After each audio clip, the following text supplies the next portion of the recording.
If you guys are able to hear my voice clearly, please do raise your hands.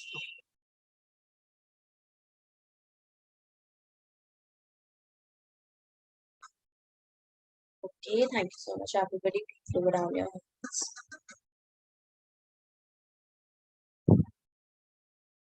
Okay, class. Once again, a very good morning to all of you. This is Avinash Hata, your political science teacher.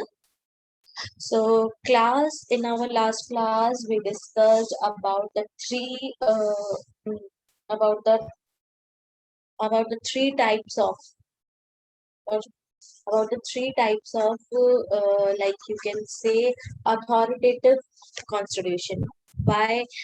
What is the authority of constitution? And under that, we talked about the mode of promulgation, substantive provision of constitution, and balanced institutional design. Now today we will talk about till now we are talking about like a common constitution, what a constitution like to have, why do we need a constitution, some functions of the constitution, and after that who like why it is considerable, how we make a constitution, and how we can balance the constitution, what are the things that balance the constitution. We all these things are we are talking in common, okay, for different democracies. Now today onwards like we will talk about our Indian constitution, okay, how it is formed. After that how was the Indian constitution made, what is the composition of what was the composition of the constituent assembly, etc. So how was the Indian constitution made? First of all, I just want some like answers from you guys. Who is known as the father of the Indian constitution? Yes, B.D. Falguni. Ambedkar. Sumit Singh. Thank you, Sumit. Dr. Bhimrao Ambedkar. Okay. Or you can other names are Baba Saheb Ambedkar. Who was the president of the Indian Constituent Assembly?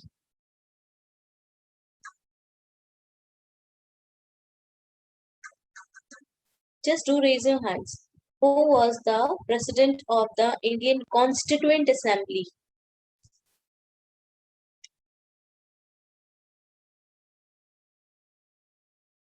Lakshay? Yes, Falguni. Dr. Rajendra Prasad. Yes, very good, Falguni. Dr. Rajendra Prasad was known as, was the father of the Indian Constituent Assembly. Now, first of all, what is Constituent Assembly? Constituent Assembly is uh, a group or organization of members who organization of members who drafted a constitution, who assembled for drafting a constitution. Okay. So our constitution was made by the Constituent Assembly, which had been elected for undivided India. Just a minute.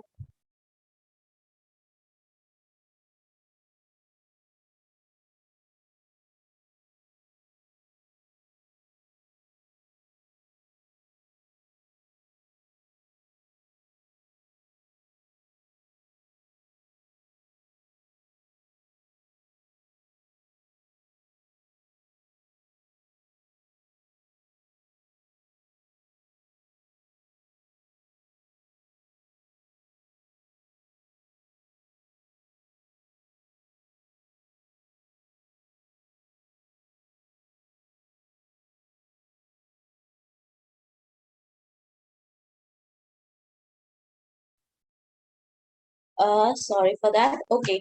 Now, uh, our constitution was made by the Constituent Assembly, which had been elected for undivided India. Undivided India, India got its partition. कब partition हुआ था India का? 1947 में partition हुआ था India और पाकिस्तान में. ठीक है, बहुत ही like turbulence वाली situation थी उस time पे. तो हमारा जो कॉन्स्टिट्यूएंट असेंबली फॉर्म्ड हुई थी, इलेक्ट हुई थी, वो कब इलेक्ट हुई थी? जुलाई 1946 में। आप बोल सकते हो कि वो इनडायरेक्ट इलेक्शन से इलेक्ट हुई थी, ठीक है। एंड उनकी जो फर्स्ट मीटिंग हेल्ड हुई थी वो कब हेल्ड हुई थी? 9 दिसंबर 1946। दीज नंबर्स और these dates are very important, okay. तो just do remember all these things. So our first meeting of Constituent Assembly was held in 9th December 1946. Okay. So as I already told you, its member were elected by indirect elections by the members of the Provincial Legislative Assembly that had been established in 1935. Okay. सो एक indirect election हुआ था इनके members को choose करने के लिए. Direct elections नहीं था, एज यू ऑल नो. उस टाइम पे इंडिया इंडिपेंडेंट नहीं था और ना ही यूनिवर्सल एडल्ट फ्रेंचाइजी था. बट फिर भी जो इंडियन कांग्रेस जो थी, इंडियन कांग्रेस के जो मेंबर्स थे वो बहुत डाइवर्सिफाई था, ठीक है. और वहां पे बहुत ही अलग अलग कम्युनिटीज के, अलग अलग रीजन से, ऑलमोस्ट हर एक रीजन से, इंडिया के हर एक रीजन से जो थे कॉन्स्टिट्यूएंट असेंबली के मेंबर्स बने थे. एंड ये जो इलेक्शन हुआ था प्रोविंशियल लेजिस्लेटिव असेंबली के जो मेंबर्स ने इलेक्ट किया था, वो किसके अकॉर्डिंग बना हुआ था? ये लेजिस्लेटिव असेंबली किसके अकॉर्डिंग बनी हुई थी? ये गवर्नमेंट ऑफ इंडिया एक्ट 1935. एक 1935 में एक्ट आया था, ठीक है. आपने हिस्ट्री में पढ़ा होगा अपने अर्लियर क्लासेस में कि डिमांड की गई थी कि इंडियन कांग्रेस ने डिमांड की थी कि हमें भी क्या है, एक हमें भी एक पार्टीज में इंक्लूड होना है, and something like that. And finally जो ब्रिटिशर्स हैं एक एक्ट निकाला, government of India act. And according to this act एक लेजिस्लेटिव असेंबली बनी, प्रोविंशियल लेजिस्लेटिव असेंबली. प्रोविंशियल मतलब आप बोल दीजिए डिफरेंट डिफरेंट प्रोविंसेस से, स्टेट से, डिफरेंट डिफरेंट रीजन से. Provinces is like region. So different different region से क्या हो रहे थे, लोगों को चूज किया गया था, ठीक है. और उन लोगों ने क्या किया था, इनडायरेक्ट इलेक्शंस के through. Direct election means like people go and vote, right. But यहाँ पे क्या हुआ, जो लोगों के रिप्रेजेंटेटिव्स थे उन्होंने क्या किया था, कॉन्स्टिट्यूएंट असेंबली के मेंबर्स को चूज किया था. Okay. So 1935 government of India act 1935 के अकॉर्डिंग जो प्रोविंशियल लेजिस्लेटिव असेंबली स्टैब्लिश्ड हुई थी, वो उन मेंबर्स ने क्या है, इनडायरेक्ट इलेक्शंस के थ्रू कॉन्स्टिट्यूएंट असेंबली के मेंबर्स को चूज किया. फाइनली ये जो इलेक्शन था जुलाई 1946 में हुआ और इनकी जो फर्स्ट मीटिंग हेल्ड हुई थी 9 दिसंबर 1946 में हुई थी. So they reassembled as Constituent Assembly for Divided India on 14th August 1947. Obviously 1947 में आपका इंडिया और पाकिस्तान का जो है पार्टीशन हो गया था. तो ऑब्वियसली कुछ प्रोविंसेस जो थे पाकिस्तान से भी थे, जो प्रेजेंट डे पाकिस्तान है वो इंडिया का पार्ट था पहले. तो कुछ प्रोविंसेस, कुछ जो मेंबर्स थे वो कुछ मेंबर्स पाकिस्तान प्रोविंसेस से भी थे. तो उन मेंबर्स को क्या कर दिया गया था, उन मेंबर्स को रिस्ट्रिक्ट कर दिया गया था, उनको वहां से कॉन्स्टिट्यूएंट असेंबली के मेंबरशिप से हटा दिया गया था. Okay. So now the Constituent Assembly was composed roughly along the lines suggested by the plan proposed by the Committee of the British Cabinet, known as the Cabinet Mission.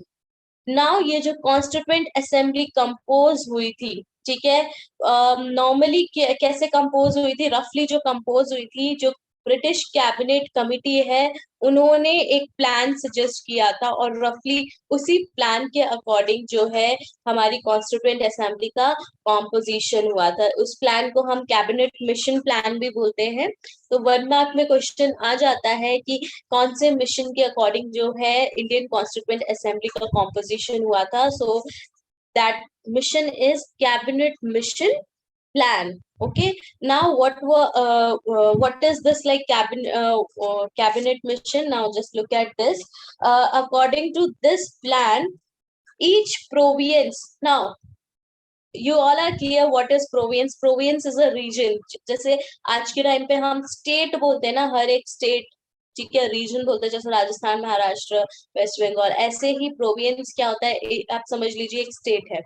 Now each province and princely states, as you all know, उस time पे हमारा जो India है, monarchy rule भी चल रहा था, like राजाओं का भी राज चल रहा था. तो कुछ स्टेट्स ऐसे भी थे जहां पे राजा राजा जो है अभी भी क्या कर रहे थे, रूल कर रहे थे. Now each province and each princely state or group of states were allotted seat proportional to their respective population, roughly in the ratio of 1:10 lakh, और आप बोल सकते हो 1 million. ओके, नाउ इनके कैबिनेट मिशन के अंडर पहला जो एक उनके प्लानिंग थी वो क्या थी कि हर एक प्रोविंस से, हर एक प्रिंसली स्टेट से, ठीक है, जो मेंबर्स होंगे वो किस रेशियो में चूज किए जाएंगे. सपोज 10 लाख की पॉपुलेशन है, उस 10 लाख की पॉपुलेशन को एक एक पर्सन क्या करेगा, रिप्रेजेंट करेगा. तो इनका जो सीट्स अलॉट हुई थी इस प्रोपोर्शनल में हुई थी 1:10 लाख और 1 million. As a result, the provinces, जो ब्रिटिश रूल के अंडर provinces थे, they were elected 292 members, while the princely states were allotted to 93 seats. Okay, 292 provinces आप ये समझ लीजिए कि ब्रिटिश रूल के अंडर में थी, और प्रिंसली स्टेट्स, जो प्रिंसली स्टेट्स थे जहां किंग्स और रूल कर रहे थे, वहां से जो सीट्स अलॉट हुई थी वो 93 सीट्स अलॉट हुई थी. तो टोटल आप देख लीजिए अप्रोक्सीमेटली आपके 380 के अराउंड जो है सीट्स, 380 में कुछ सीट्स थी जो टोटल सीट्स इलेक्ट हुई थी इनडायरेक्ट इलेक्शंस के through. So 292 members were from the directly elected from the British rule provinces, and 93 seats were allotted to the princely states. Okay, और ये क्या रेशियो था, 1:1 million का रेशियो था. इस चीज को याद रखना.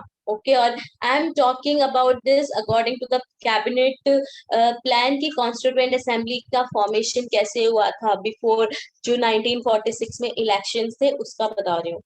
Now, the seats in each province were distributed among three main communities: Muslim, Sikhs, General. Now, both of these are Muslims and Sikhs were considered as like आज के टाइम पे भी consider को minorities में ही किया जाता है, but उस टाइम पे भी only Muslims and Sikhs was considered as minorities, और बाकी जितने भी लोग थे उनको general category में include किया गया था.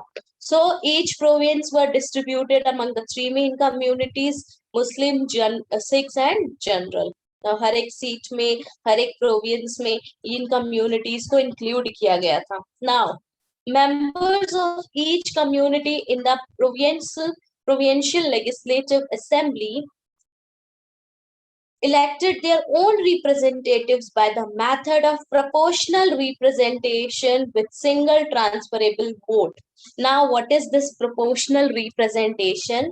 प्रोपोर्शनल रिप्रेजेंटेशन, जैसे एक बेटा होता है डायरेक्ट इलेक्शन, ठीक है, people go and vote for their representative. But what is this proportional representative? PR system.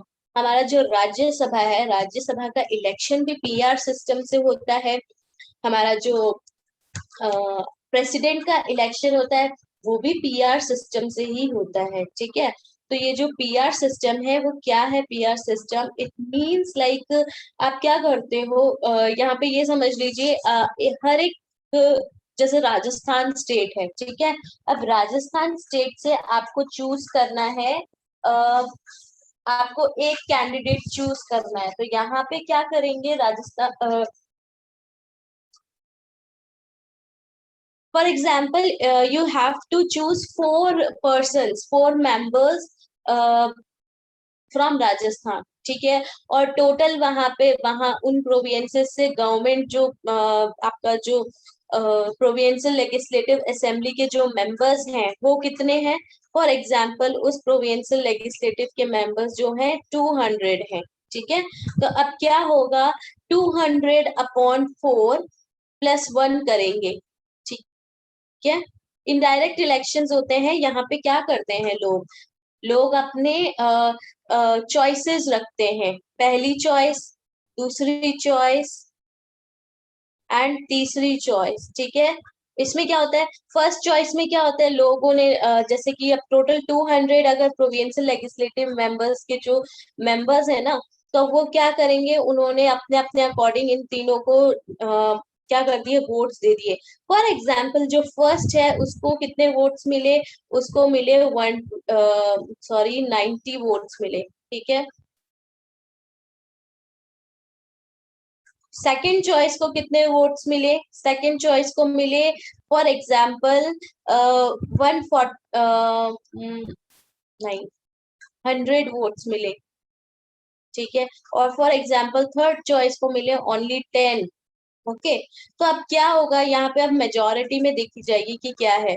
For example first one है, फर्स्ट वन अब मेजोरिटी में नहीं आ रहा है, तो अब इसके जितने भी वोट्स हैं वो कहाँ चले जाएंगे, सेकेंड वाले के पास चले जाएंगे। और सेकेंड वाले के पास अगर मेजोरिटी में हो जाते हैं सारे वोट्स, ठीक है, तो अब क्या होगा, वो जो सेकेंड चॉइस है उसके जितने भी वोट्स हैं वो फर्स्ट वाले के सेकंड के पास चले जाते हैं, और सेकंड वाला क्या बन जाता है, आपका मेंबर बन जाता है। तो ये पीआर सिस्टम है। हम हमारा जो इलेक्शन एंड रिप्रेजेंटेशन वाला चैप्टर है, इस सिस्टम को हम उस चैप्टर में बहुत अच्छी तरीके से समझेंगे। तो प्रोपोर्शनल रिप्रेजेंटेशन जो है आपका इनडायरेक्ट इलेक्शन है, आपके राज्यसभा का जो इलेक्शन होता है वो पीआर सिस्टम से होता है। प्रेसिडेंट इलेक्शन जो होता है वो पीआर सिस्टम से होता है। That is a single transferable vote. अगर फर्स्ट वाली चॉइस के पास, अगर अभी के लिए ये समझ लीजिए कि फर्स्ट चॉइस को अगर मेजोरिटी वोट नहीं मिलते हैं, तो वो उसके जितने भी वोट्स होते हैं, फॉर एग्जाम्पल उसे 90 वोट्स मिले, तो वो 90 के 90 वोट्स कहाँ चले जाते हैं, सेकेंड पर्सन के पास चले जाते हैं। बट अगर सेकंड पर्सन के पास भी अगर मेजोरिटी में वोट्स नहीं रहते हैं, तो उस टाइम पे क्या होता है, फॉर एग्जाम्पल जैसे कि यहाँ पे उसके उसके पास टोटल 100 ही होते, या फिर 90 ही होते फर्स्ट वाले को मिला के भी, तो फर्स्ट और सेकंड की दोनों के जो वोट्स है वो थर्ड चॉइस के पास वो वोट्स जो है वो चले जाते। ओके। सो ये इसमें वोट्स जो है ट्रांसफर होते रहते हैं, अगर फर्स्ट चॉइस काम नहीं आ रही है, सेकंड नहीं आ रही है, तो थर्ड वाले के पास चली जाती है। ओके। तो that is the proportional representation. एक मेथड है इनडायरेक्ट इलेक्शंस का। We will talk about this method in our further chapter election and representation very elaborately. So now, the method of selection in the case of representatives of princely states was to be determined by consultation. और जो ये तो PR system, जो provincial legislative assembly थी, ठीक है, जो Britishers के अंडर थी, उनका जो वोटिंग सिस्टम था प्रोपोर्शनल रिप्रेजेंटेशन के थ्रू उन्होंने अपने रिप्रेजेंटेटिव को चूज कर लिया था। बट जो प्रिंसली स्टेट्स के रिप्रेजेंटेटिव्स थे, उनके जो मेंबर्स थे, उनको कैसे चूज किया गया था, उनको चूज किया गया था कंसल्टेशन से। आपस में कंसल्टेशन की, अपने डिफरेंट डिफरेंट प्रोविंसेस के लोगों ने, वहां के जो मेंबर्स थे, प्रिंसली स्टेट्स के जो मेंबर्स थे, उनसे कंसल्ट वगैरह करके प्रिंसली स्टेट्स के मेंबर्स को जो 93 सीट्स अलॉट हुई थी वो चूज कर लिया। So I hope topic is clear to you कि कैसे इंडियन कॉन्स्टिट्यूशन बना।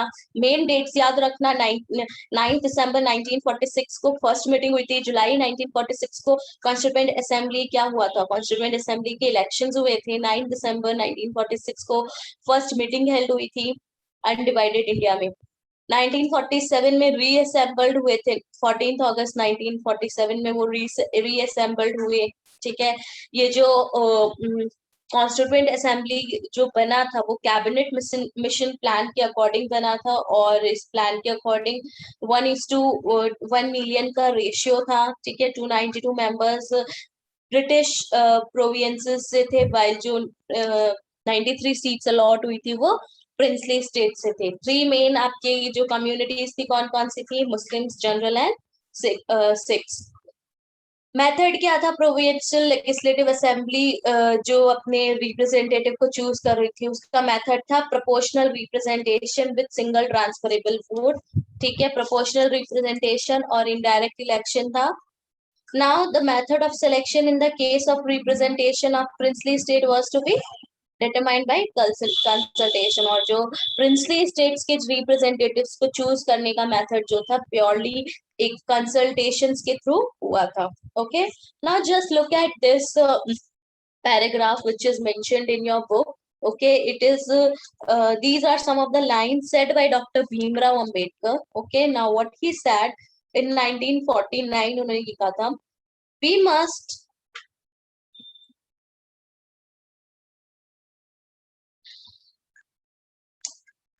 must make our political democracy a social democracy as well. Now, political democracy cannot last unless there lies at the base of it social democracy. हम समझेंगे कि ये social democracy क्या है. Political democracy जो है social democracy के बिना रह नहीं सकती. Now what is this social democracy? First of all, it means a way of life which recognizes liberty. What is liberty? In layman's language, it means freedom, equality, everyone is equal, nobody is superior. Fraternity, feeling of brotherhood, we all are brothers and sisters, we live in unity. This is fraternity. Okay, so as the principles of life. Okay, इनका इसका मतलब ये है कि एक ऐसा तरीका, एक लाइफ जीने का ऐसा तरीका जहां पे हम लिबर्टी को, इक्वालिटी को, फ्रेटर्निटी को हमारे प्रिंसिपल्स बनाने, लाइफ में सिद्धांत बना ले. और ये जो प्रिंसिपल्स हैं, लिबर्टी, इक्वालिटी, फ्रेटर्निटी, इन्हें सेपरेट आइटम्स के जैसे ट्रीट नहीं करना है. Trinity, trinity means state of being three. इन तीनों को हमें एक ही मानना है, हमें इन्हें तीन इक्वल इक्वल प्रिंसिपल्स नहीं मानने. They form a union of Trinity. ठीक है, जस्ट लाइक अ ट्राइपॉड, सुना होगा ना, ट्राइपॉड होता है. जस्ट लाइक दैट ट्रिनिटी भी क्या है? ट्राइपॉड के जैसा ही है. ठीक है, हमें ट्राइपॉड बनाना है, इन तीनों को साथ में रखना है. In the sense that to divorce one from the other is to defeat the very purpose of democracy. और अगर इसमें से एक भी जो प्रिंसिपल है अगर हट गया तो हमारी जो डेमोक्रेसी का पर्पस है वो फुलफिल नहीं हो पाएगा. Liberty can not be divorced from equality. Obviously अगर लिबर्टी है, फ्रीडम है, it means you are equal. और अगर आप इक्वल है सोसाइटी में, it means you have the freedom. Like freedom, for example, equal कैसे हो कि अगर आप क्या है, आप अगर कोई मुस्लिम कम्युनिटी का है, कोई सिख कम्युनिटी का है, कोई एससी कैटेगरी का है, कोई जैन है, वो they all are free to like free to एक वेल से पानी वो निकाल सकते हैं. ठीक है, कोई वो नहीं है कि खाली जो जनरल कैटेगरी है या सिख है वही उस वेल से पानी निकालेंगे. No, everyone is equal. It means आप फ्री हो, यहाँ पे कोई आपको कुछ बोलने वाला नहीं है. राइट, तो दिस इज लाइक लिबर्टी और इक्वालिटी आपस में कभी भी सेपरेट नहीं हो सकते. Equality cannot be divorce from liberty. Equality भी जो है लिबर्टी से डाइवोर्स हो सकती है, रिमूव हो सकती है, ऐसा नहीं होगा. Nor can liberty and equality be divorced from fraternity. और अगर इक्वालिटी है, लिबर्टी है, तो इट मींस फ्रेटर्निटी भी है. अगर इक्वालिटी और लिबर्टी है किसी पर्सन के अंदर, जैसे मैंने एक कुएं का एग्जांपल दिया, I give you the example of well, where they all are like what they are doing, they are having they are like having water from that same way well. तो इसका मतलब है लिबर्टी है, equality है और freedom है और equality है सब में, तो इट मीन्स कहीं ना कहीं ब्रदरहुड है. तो सब में यूनिटी की फीलिंग है कि हम एक ही कुएं से पानी पीते हैं, हम एक ही जगह से बिलोंग करते हैं. तो what is this? This is the feeling of brotherhood only. So, without equality, liberty would produce the supremacy of the few over the many. Without equality, liberty would produce the supremacy of the few over the many.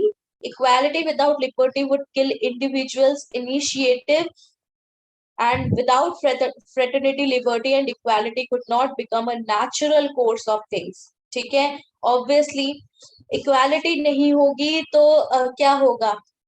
Liberty would produce the supremacy. Liberty क्या करेगी? Freedom क्या produce करेगी?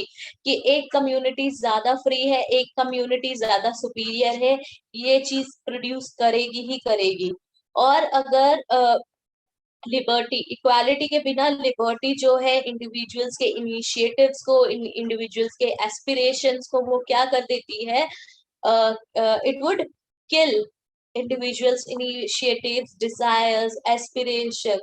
So equality and fraternity are, equality and liberty both are like you can say कि साथ साथ में चलना चाहिए. And without fraternity, और fraternity नहीं है तो liberty and equality could not become a natural course of things. Obviously naturally आएगा ही नहीं. अगर हम एक क्लास में रह रहे हैं, ठीक है, एक क्लास में रह रहे हैं हम, मैंने आपको लिबर्टी दे रखी है, मैंने आपको इक्वालिटी दे रखी है, बट आपस में आपके अंदर यूनिटी नहीं है, तो लिबर्टी और इक्वालिटी का कोई मीनिंग नहीं है. अगर सब आप अपने ग्रुपिंग में रह रहे हो, आप लाइक इंडिविजुअली वर्क कर रहे हो, तो that freedom and that equality does not like, एक नेचुरल नहीं है. ठीक है, वो जस्ट ऐसा लगेगा कि आप पे थोपा हुआ है और वो अच्छे से वर्क नहीं करेगा. Okay, so this is social democracy. Question arise हो जाता है, what does social democracy means. So अच्छे से इस पैराग्राफ को भी, पैराग्राफ्स भी अच्छे से आपको गो थ्रू होने हैं. सोशल डेमोक्रेसी क्या है? सो पॉलिटिकल डेमोक्रेसी, सोशल डेमोक्रेसी के बिना पॉलिटिकल डेमोक्रेसी रह ही नहीं सकती है. ऑब्वियसली अगर society, what is this politics is all about? Politics is all about society. Okay, कि सोसाइटी को ही तो गवर्न करना है, आपको सिटीजन्स को ही तो गवर्न करना है. तो अगर सोशल डेमोक्रेसी नहीं है तो पॉलिटिकल डेमोक्रेसी कैसे मेंटेन हो सकती है? Okay, so these are like some of the words by doctor Bhimrao Ambedkar. Okay, so class, now what is the composition? This is the next topic of your chapter, composition of Constituent Assembly. ठीक है, now Constituent Assembly का composition कैसे हुआ था? Of 3rd June 1947, those members who were elected from territories which fell under Pakistan ceased to be members of the Constituent Assembly. Finally, June 3, 1947 को उन members को seize कर दिया गया जो पाकिस्तान, जो प्रेजेंट है पाकिस्तान टेरिटरी के अंदर आ रहे थे, उन सारे मेंबर्स को सीज कर दिया गया था. ठीक है, और जो नंबर था आपका 299 प्लस 93, वो रिड्यूस होके कितना रह गया? 299 रह गया. Now this is the real number of, like you can say, constituent assembly. ठीक है, members of the constituent assembly total कितने थे? 299 रह गए थे. हमारा जो कॉन्स्टिट्यूशन है कितने टाइम पे बना था? 2 months, 2 years 11 months 18 days में बना था. और फाइनली उसको अडॉप्ट कब किया गया था? 26 नवंबर 1949 को किया गया था. But as you all know, like 1930s के टाइम पे क्या हुआ था? एक लाहौर सेशन हुआ था. आपने लास्ट ईयर पढ़ा होगा ये, नेशनलिज्म इन इंडिया में. जो लाहौर सेशन हुआ था, लाहौर सेशन में ये शपथ ली गई थी, या फिर एक आप बोल सकते हो कि प्लेज ली गई थी कि we will consider 26 January as our as our independence day. That's why उन्होंने 26 नवंबर को हमारा कॉन्स्टिट्यूशन अडॉप्ट कर लिया गया था. बट उसको फाइनली फोर्स में कब लेकर आया गया था? 26 जनवरी 1950 को. 2 months का जो है वेट किया गया, जस्ट बिकॉज कि हम 26 जनवरी की वो जो डेट है, उस डेट को, डेट का इम्पोर्टेंस रख सके. That's why we, our constitution came into force on 26 January 1950. Okay, total 24 January 1950 को जो साइनिंग होती है, साइनिंग के लिए मेंबर्स, कितने मेंबर्स प्रेजेंट थे? 284 members from the provinces were present on 24 January 1950 for the signing of the document. final document that which we call like our constitution. The constitution was committed to a new conception of citizenship. अब देखिए, ये जो composition था हमारा constitution का, ये खाली minorities को ही सिक्योर नहीं रख रहा था, हमारी रिलीजियस आइडेंटिटी को भी क्या कर रहा था वो, हमारी रिलीजियस आइडेंटिटीज थी, सिटीजन्स की खुद की क्या थी, इस हमारे कॉन्स्टिट्यूशन के अकॉर्डिंग सिटीजन्स की खुद की एक आइडेंटिटी थी। एक नया ये जो कॉन्स्टिट्यूशन आया था, एक नई पहल लेकर आया था, जहाँ पे सब जो थे इक्वल थे, चाहे वो माइनॉरिटी ग्रुप हो, चाहे वो किसी भी रिलीजन से बिलोंग करते हो।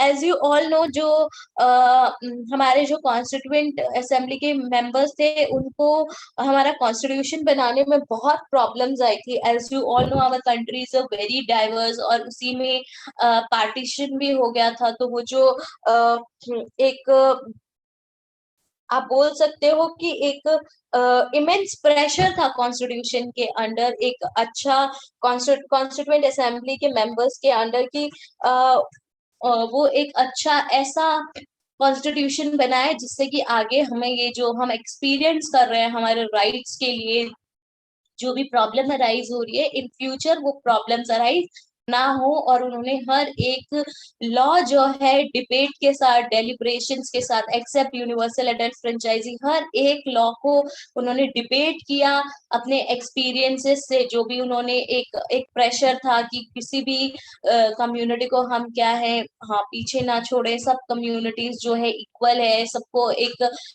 राइट्स मिले, ठीक है। हमने हमारे कॉन्स्टिट्यूएंट असेंबली के मेंबर्स ने हर एक सिटीजन के बारे में सोचा, हर एक लॉ को बहुत डेलिबरेटली डिस्कस किया, and finally they made our constitution. So the members of the assembly were not elected by universal suffrage. There was a serious attempt to make the assembly a representative body. ठीक है, question arise हो जाता है, ma'am हम क्यों ऐसे constitution को हम क्यों अडॉप्ट करें, या फिर हम क्यों माने जो यूनिवर्सल सफरेज वोटिंग के थ्रू बना ही नहीं था, और उनके जितने भी लॉज थे वो हम उन्हें एक्सेप्ट कर रहे हैं। बेटा, अगर इलेक्शन हो भी जाता ना, तो जो मेंबर्स थे उनमें ज्यादा जो है डिफरेंसेस नहीं आते, क्योंकि जो कांग्रेस थी वो काफी डाइवर्सिफाई थी, नेचर उसका काफी डाइवर्सिफाई था, और हर एक प्रोविंसेस से वहां पे जो थे, इंडिया के हर एक प्रोविंसेस से मेंबर्स उसके अंदर, प्रोविंशियल लेजिस्लेटिव असेंबली के अंदर मेंबर्स थे। तो इलेक्शंस जो है, अगर हम इलेक्शंस हो भी जाते तो उसमें ज्यादा डिफरेंस नहीं आता। Okay, so members of all religions were given representatives. जितने भी रिलीजन के मेंबर्स थे, सारे रिलीजियस मेंबर्स को वहां पे रिप्रेजेंटेशन दी गई थी। जो 299 मेंबर्स थे, उसमें सारे रिलीजन्स के मेंबर्स थे। 28 मेंबर्स जो थे शेड्यूल कास्ट से भी थे ना, उस टाइम तो लॉ भी नहीं था, फिर भी शेड्यूल कास्ट से 28 मेंबर्स जो थे वो रिप्रेजेंट कर रहे थे अपने प्रोविंसेस को। कांग्रेस जो थी डोमिनेटेड पॉलिटिकल पार्टी थी, ठीक है, तो इस 82% सीट्स ऑब्वियसली कांग्रेस के जो मेंबर्स थे या कांग्रेस पार्टी को दी गई थी। but it managed to accommodate all shades of opinion within it. Why? Because ये जो कांग्रेस पार्टी थी, इसमें हर एक प्रोविंसेस से, लाइक हर एक कम्युनिटी से जो है मेंबर्स उस कांग्रेस पार्टी में थे, वो अपने ओपिनियंस और व्यू पॉइंट्स दे रहे थे। दैट्स व्हाई हम जो हमारा जो कॉन्स्टिट्यूशन है वो हम उसे अडॉप्ट करते हैं, और हम इजीली मान भी लेते हैं, क्योंकि जो रिप्रेजेंटेशन था वो हर एक कम्युनिटी से था। Okay, so class, this is all about today. Go through the topics, and if you face any problem, do ask me, do call me or message me. Okay, so in our next class we will discuss about the principle of deliberation. ठीक है, further plannings और क्या था, उन सब के बारे में पढ़ेंगे। ये जस्ट कि इंडियन कॉन्स्टिट्यूशन कैसे बना और इसका कॉम्पोजिशन क्या था, उसके बारे में पढ़ा है। Go through it. If you face any problem, do ask me. And I wish you all a very happy Akshay Tritiya. Okay. Enjoy your day. कल पतंग उड़ाना, ठीक है, बट बाहर मत जाना. Stay safe and